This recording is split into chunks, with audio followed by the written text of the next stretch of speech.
ಮಾಹಿತಿ ಹಕ್ಕು ಕಾಯ್ದೆಯ ಸೆಕ್ಷನ್ 41A 41B ರಂತೆ ಇಲಾಖೆಯ ಮಾಹಿತಿಯನ್ನು ಸಾರ್ವಜನಿಕವಾಗಿ ಪ್ರಕಟಿಸುವಂತೆ ಸಾರ್ವಜನಿಕ ಮಾಹಿತಿ ಅಧಿಕಾರಿಗಳಿಗೆ ಸೂಚಿಸಲಾಗಿದೆ ಎಂದು ಕರ್ನಾಟಕ ರಾಜ್ಯ ಮಾಹಿತಿ ಹಕ್ಕು ಆಯೋಗದ ಕಲಬುರಗಿ ಪೀಠದ ಆಯುಕ್ತ ಬಿ ವೆಂಕಟ್ ಸಿಂಗ್ ಅವರು ತಿಳಿಸಿದ್ದಾರೆ. ಶನಿವಾರ ಇಲ್ಲಿನ ಜಿಲ್ಲಾಧಿಕಾರಿಗಳ ಕಚೇರಿ ಸಭಾಂಗಣದಲ್ಲಿ ಸುದ್ದಿಗೋಷ್ಠಿ ಉದ್ದೇಶಿಸಿ ಮಾತನಾಡಿದ ಅವರು, ಇಂದು ಜಿಲ್ಲೆಯ ಎಲ್ಲ ಜಿಲ್ಲಾ ತಾಲೂಕಾ ಗ್ರಾಮೀಣ ಹಂತದ ಅಧಿಕಾರಿಗಳಿಗೆ ಮಾಹಿತಿ ಹಕ್ಕು ಕಾಯ್ದೆ ಕುರಿತು ಕಾರ್ಯಾಗಾರ ನಡೆಸಲಾಗಿದ್ದು, ಮಾಹಿತಿ ಹಕ್ಕು ಕಾಯ್ದೆಯ ಮೂಲ ಆಶಯವೇ ಉತ್ತರದಾಯಿತ್ವ ಮತ್ತು ಸಾರ್ವಜನಿಕರಿಗೆ ಮಾಹಿತಿ ಒದಗಿಸುವುದಾಗಿದೆ.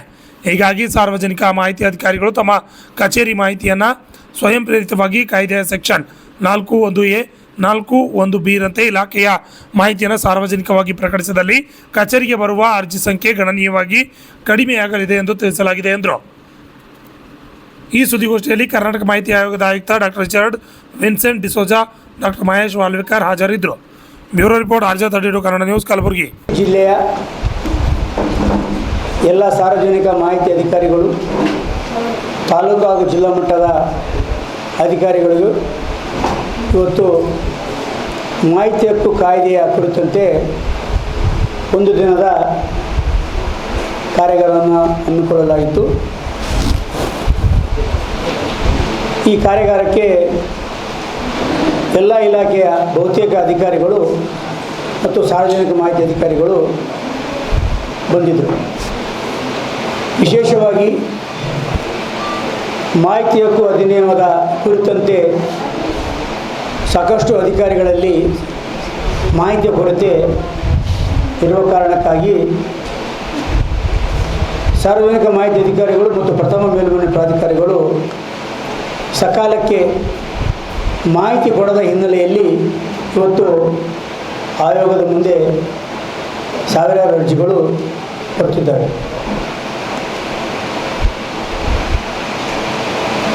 ಸಾರ್ವಜನಿಕ ಮಾಹಿತಿ ಅಧಿಕಾರಿಗಳು ಮತ್ತು ಪ್ರಥಮ ಮೇಲ್ಮನೆ ಅಧಿಕಾರಿಗಳ ಹಂತದಲ್ಲಿಯೇ ಮಾಹಿತಿ ದೊರೆತಲ್ಲಿ ಆ ಹಂತದಲ್ಲಿಯೇ ಅವು ವಿಲೇವಾರಿ ಆಗ್ತವೆ. ಆದರೆ ಸಾರ್ವಜನಿಕ ಮಾಹಿತಿ ಅಧಿಕಾರಿಗಳು ಸಕಾಲಕ್ಕೆ ಮಾಹಿತಿ ಕೊಡದ ಕಾರಣ ಇವತ್ತು ಅವರಿಗೆ ಇರುವ ಸಮಸ್ಯೆಗಳೇನು, ಯಾವ ರೀತಿಯ ಸಮಸ್ಯೆಗಳನ್ನು ಎದುರಿಸ್ತಿದ್ದಾರೆ, ಮಾಹಿತಿ ಹಕ್ಕು ಕಾಯ್ದೆ ಬಗ್ಗೆ ಅವರಿಗೆ ಯಾವ ರೀತಿಯ ಮಾಹಿತಿ ಇಲ್ಲ ಎಂಬ ಕುರಿತಂತೆ ನಮ್ಮ ಜೊತೆಗೆ ಇದ್ದಂಥ ರಾಜ್ಯ ಮಾಹಿತಿ ಆಯುಕ್ತರಾದಂಥ ವಿನ್ಸೆಂಟ್ ಡಿಸೋಜ ಅವರು ಮತ್ತು ಡಾಕ್ಟರ್ ಮಹೇಶ್ ವಾಳ್ವೇಕರ್ ಅವರು, ನಾನು ಸೇರಿದಂತೆ ಸಾಕಷ್ಟು ಮಾಹಿತಿಗಳನ್ನು ಅವರಿಗೆ ನೀಡಿದ್ದೇವೆ. ಮಾಹಿತಿ ನೀಡುವಲ್ಲಿ ಯಾವ ರೀತಿಯ ತಪ್ಪುಗಳನ್ನು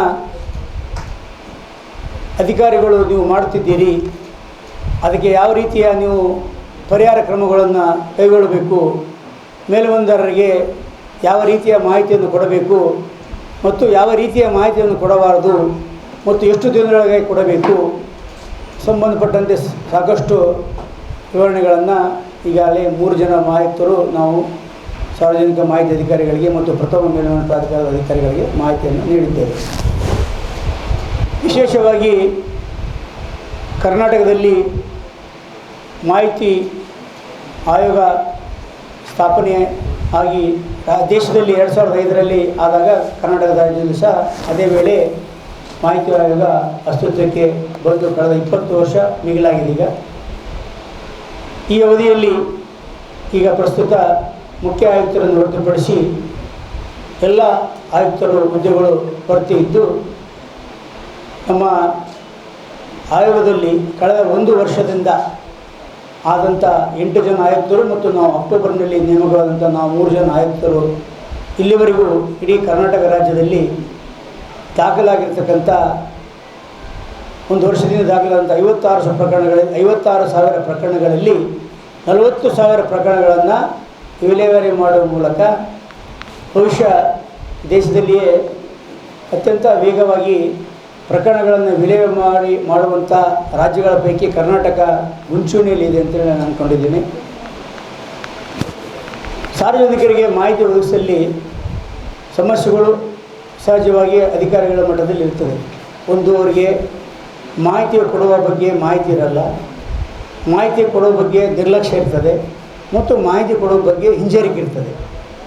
ಈ ಎಲ್ಲ ಕಾರಣಕ್ಕಾಗಿ ನಾವು ಅವರಿಗೆ ಕಾರ್ಯಾಗಾರ ಮಾಡುವ ಮೂಲಕ ಮಾಹಿತಿ ಒದಗಿಸುವುದು ಕೈಗೊಳ್ಳುವ ಕ್ರಮಗಳು ಏನು ಅಂತೇಳಿ ಸಾಕಷ್ಟು ವಿವರಗಳನ್ನು ಅವರಿಗೆ ನಾವು ನೀಡಿದ್ದೇವೆ. ಮತ್ತು ಕ್ರಮಗಳು ಏನೇನು ಯಾವ ರೀತಿಯ ಮತ್ತು ಮೇಲಧಿಕಾರಿಗಳು ಸಹ ನಾವು ನಿರ್ದೇಶನ ಕೊಟ್ಟಿದ್ದೇವೆ.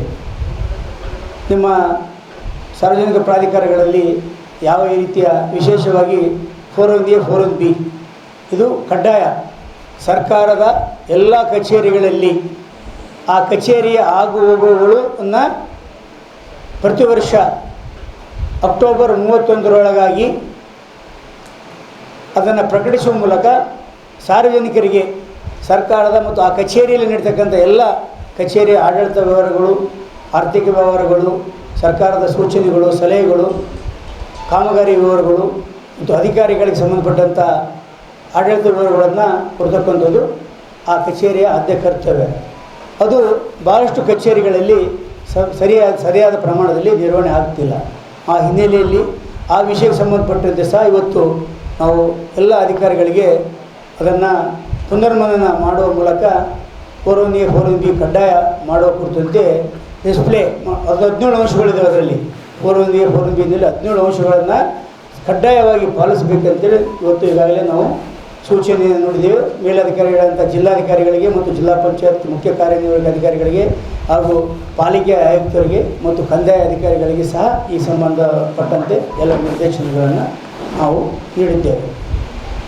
ವಿಶೇಷವಾಗಿ ಕಲಬುರಗಿ ಪೀಠಕ್ಕೆ ಸಂಬಂಧಪಟ್ಟಂತೆ ಹೇಳಬೇಕಂತಿದ್ರೆ, ನಮ್ಮ ಕಲಬುರಗಿ ಪೀಠ ಆರಂಭವಾದ ನಂತರ ಈ ಪೀಠದ ವ್ಯಾಪ್ತಿಯಲ್ಲಿ ಸುಮಾರು 15,000ಕ್ಕೂ ಹೆಚ್ಚು ಅರ್ಜಿಗಳು ದಾಖಲಾಗಿದ್ದು, ಅದರಲ್ಲಿ 10,000ಕ್ಕೂ ಹೆಚ್ಚು ಅರ್ಜಿಗಳನ್ನು ಈಗಾಗಲೇ ನಾವು ವಿಲೇವಾರಿ ಮಾಡಿದ್ದೇವೆ. ವಿಶೇಷವಾಗಿ ನಾನು ಅಧಿಕಾರ ಸ್ವೀಕರಿಸಿದ ಬಳಿಕ ಅಂದರೆ ನಾನು ನವೆಂಬರ್ 24ರಿಂದ ನಾನು ಕಾರ್ಯಕಲಾಪಗಳನ್ನು ಆರಂಭ ಮಾಡಿದ್ದು, ನಿನ್ನೆವರೆಗೆ ನಾನು 80 ದಿನಗಳ ಕಾಲ ಕಲಾಪಗಳನ್ನು ನಡೆಸಿ 1100ಕ್ಕೂ ಮಿಗಿಲು ಪ್ರಕರಣಗಳನ್ನು ನಾನು ಈಗಾಗಲೇ ವಿಲೇವಾರಿ ಮಾಡುವುದರ ಜೊತೆಗೆ ಯಾರು ನಿರ್ಲಕ್ಷ್ಯ ತೋರಿದಂಥ ಅಧಿಕಾರಿಗಳಿಗೆ 3 ಲಕ್ಷಕ್ಕೂ ಅಧಿಕ ದಂಡವನ್ನು ವಿಧಿಸಲಾಗಿದೆ ಮತ್ತು 35,000ಕ್ಕೂ ಹೆಚ್ಚು ಪರಿಹಾರವನ್ನು ಕೊಡಿಸಲು ಆದೇಶ ಮಾಡಿದ್ದೇನೆ.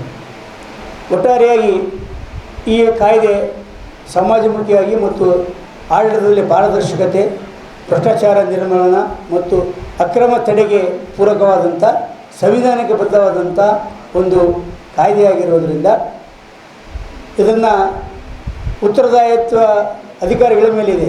ಆಡಳಿತ ಸಾರ್ವಜನಿಕ ಮಾಹಿತಿ ಅಧಿಕಾರಿಗಳನ್ನೇ ಮಾಹಿತಿ ಕೊಡಬೇಕಾಗ್ತದೆ. ಅವರ ಪಾತ್ರ ಸಹ ಭಾಳ ಮುಖ್ಯವಾಗಿದೆ.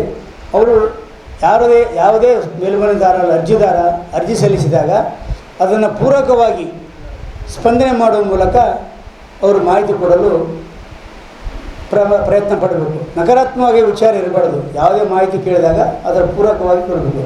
ಸಹಜವಾಗಿ ಕೆಲ ದೂರುಗಳಿವೆ. ಕೆಲವೊಂದು ಮಾಹಿತಿ ಆಯುಕ್ತರು, ಮಾಹಿತಿ ಕಾರ್ಯಕರ್ತರು, ಮಾಹಿತಿ RTA ಕಾರ್ಯಕರ್ತರು ಅಂತೇಳಿ ಕೆಲವು ಜನ ಇದ್ದಾರೆ. ಬಟ್ ಅದು ಯಾವುದೇ ರೀತಿಯಲ್ಲಿ ಮಾಹಿತಿ ಕಾರ್ಯಕರ್ತರು ಎಂಬುದು ಯಾವುದಿಲ್ಲ. ಆ್ಯಕ್ಟಿವಿಟ್ಸ್ ಅಂತೇನು ಯಾವುದೇ ಪದ ಇಲ್ಲದು. ಅವರು ಅರ್ಜಿದಾರರಷ್ಟೇ. ಕೆಲವು ದುರುಪಯೋಗ ಆಗ್ತದೆ ಅಂಥೇಳಿ ಕೆಲವು ದೂರುಗಳು ಸಹ ಇದ್ದಾವೆ. ದುರುಪಯೋಗ ಪಡಿಸ್ಕೊಳ್ಳದಂತೆ ಇರೋಕ್ಕೆ ನಮ್ಮಲ್ಲೇ ಉತ್ತರ ಇದೆ ಅಧಿಕಾರಿಗಳಲ್ಲಿ. ಅಧಿಕಾರಿಗಳು ತಮ್ಮ ಕಚೇರಿಯಲ್ಲಿ ಲಭ್ಯವಿರುವ ಮಾಹಿತಿಯನ್ನು ಯಾವುದೇ ಹೈಡ್ ಮಾಡಲಾರ್ದೆ ಕರೆಕ್ಟಾಗಿ 401A 401B ಮಾಡಿಕೊಟ್ರೆ ಆ ರೀತಿಯ ಬ್ಲ್ಯಾಕ್ ಮೇಲ್ ಮಾಡೋಕ್ಕೆ ಅವಕಾಶವೇ ಬರಲ್ಲ. ಆ ರೀತಿಯ ದುರುಪಯೋಗ ಪಡಿಸ್ಕೊಳ್ಳೋಕ್ಕೆ ಅವಕಾಶವೇ ಬರೋಂಗಿಲ್ಲ. ಆ ಹಿನ್ನೆಲೆಯಲ್ಲಿ ಮುಕ್ತವಾಗಿ ಮತ್ತು ಮುಖ್ಯವಾಗಿ ಸಾರ್ವಜನಿಕ ಮಾಹಿತಿ ಅಧಿಕಾರಿಗಳು ಕಾಯ್ದೆಯನ್ನು ಓದ್ಕೊಳ್ಬೇಕು. ಭಾಳಷ್ಟು ಜನ ನಾವು ವಿಚಾರ ಮಾಡಿದಾಗ ನಮಗೆ ಅವರಿಂದ ಫೀಡ್ಬ್ಯಾಕ್ ಬಂದಾಗ ಸಾಕಷ್ಟು ಜನರಿಗೆ ಮಾಹಿತಿ ಹಕ್ಕು ಕಾಯ್ದೆ ಬಗ್ಗೆ ಸಾಕಷ್ಟು ಜನರಿಗೆ ಮಾಹಿತಿಯೇ ಇಲ್ಲ. ಅವ್ರು ಕಾಯ್ದೆನೇ ಓದ್ಕೊಂಡಿಲ್ಲ. ಕೇವಲ 30-31 ಸೆಕ್ಷನ್ ಮಾತ್ರ ಇದ್ದಾವೆ. ಅದನ್ನು ಓದ್ಕೊಂಡ್ರೆ ಅವರಿಗೆ ಸಾರ್ವಜನಿಕರು ಯಾವುದೇ ಮಾಹಿತಿ, ಎಷ್ಟೇ ಮಾಹಿತಿ, ಏನೇ ಕೇಳಿದ್ರೂ ಮುಕ್ತವಾಗಿ ಮತ್ತು ಯಾವುದೇ ಅಂಜಿಕೆ ಇಲ್ಲದೆ, ಬೆದರಿಕೆ ಇಲ್ಲದೆ ಮಾಹಿತಿಯನ್ನು ಕೊಡ್ಬೋದು. ಆ ಒಂದು ಅವರಲ್ಲಿ ಮಾಹಿತಿ ಕಾಯ್ದೆ ಬಗ್ಗೆ ಅರಿವಿಲ್ಲದ ಕಾರಣ ಇಂಥ ಒಂದು ಸಮಸ್ಯೆಯನ್ನು ಎದುರಿಸ್ತಿದ್ದಾರೆ. ಆ ಸಮಸ್ಯೆಯನ್ನು ಹೋಗಲಾಡಿಸುವ ನಿಟ್ಟಿನಲ್ಲಿ ನಾವು ಇವತ್ತಿನ ಈ ಒಂದು ಕಾರ್ಯಾಗಾರನ ಇವತ್ತು ಆಯೋಜನೆ ಮಾಡಿದ್ದೀವಿ. ಅದು ಬಹುತೇಕರು ಇವತ್ತು ಹಾಜರಾಗಿದ್ದರು. ಯಾರ್ಯಾರು ಹಾಜರಾಗಿಲ್ಲ ಅಂಥವ್ರಿಗೆ ನೋಟಿಸ್ ಕೊಡಲು ಸಹ ನಾವು ಸೂಚನೆ ಕೊಟ್ಟಿದ್ದೀವಿ. ಯಾರು ಈಗಾಗಲೇ ಜಿಲ್ಲಾಧಿಕಾರಿಗಳ ಮೂಲಕ ಎಲ್ಲ ಕಚೇರಿಗಳಿಗೆ ಸಾರ್ವಜನಿಕ ಮಾಹಿತಿ ಅಧಿಕಾರಿಗಳಿಗೆ ಮತ್ತು ಜಿಲ್ಲಾ ಮತ್ತು ತಾಲೂಕು ಮಟ್ಟದ ಅಧಿಕಾರಿಗಳಿಗೆ ನೋಟಿಸ್ ಕೊಡಲಾಗಿತ್ತು. ಯಾವುದೇ ಸಕಾರಣ ಇಲ್ಲದೆ ಯಾರ್ಯಾರು ಇವತ್ತು ಕಾರ್ಯಗಾರಕ್ಕೆ ಗೈರಾಜರಾಗಿದ್ದಾರೆ ಅವರಿಗೆ ನೋಟಿಸ್ ಕೊಟ್ಟು 7 ದಿನದಲ್ಲಿ ನಮಗೆ ಆಯೋಗಕ್ಕೆ ವರದಿ ಕೊಡಬೇಕು ಅಂತೇಳಿ ನಾವು ಜಿಲ್ಲಾಧಿಕಾರಿಗಳಿಗೆ ಮತ್ತು ಜಿಲ್ಲಾ ಪಂಚಾಯತ್ ಮುಖ್ಯ ಕಾರ್ಯನಿರ್ವಾಹಕರಿಗೆ ಸೂಚನೆಯನ್ನು ಕೊಟ್ಟಿದ್ದೇವೆ. ಮತ್ತು ಈಗ ನಮ್ಮ ರಾಜ್ಯ ಮಾಹಿತಿ ಆಯುಕ್ತ ಬೆಂಗಳೂರು ಪೀಳಿಗೆ ಸಂಬಂಧಪಟ್ಟಂತೆ ನಮ್ಮ ವಿನ್ಸೆಂಟ್ ಡಿಸೋಜಿ ಅವರು ಮತ್ತು ನಮ್ಮ ಡಾಕ್ಟರ್ ಮಹೇಶ್ ವಾಡೇತ್ ಅವರು ಮಾತಾಡ್ತಾರೆ.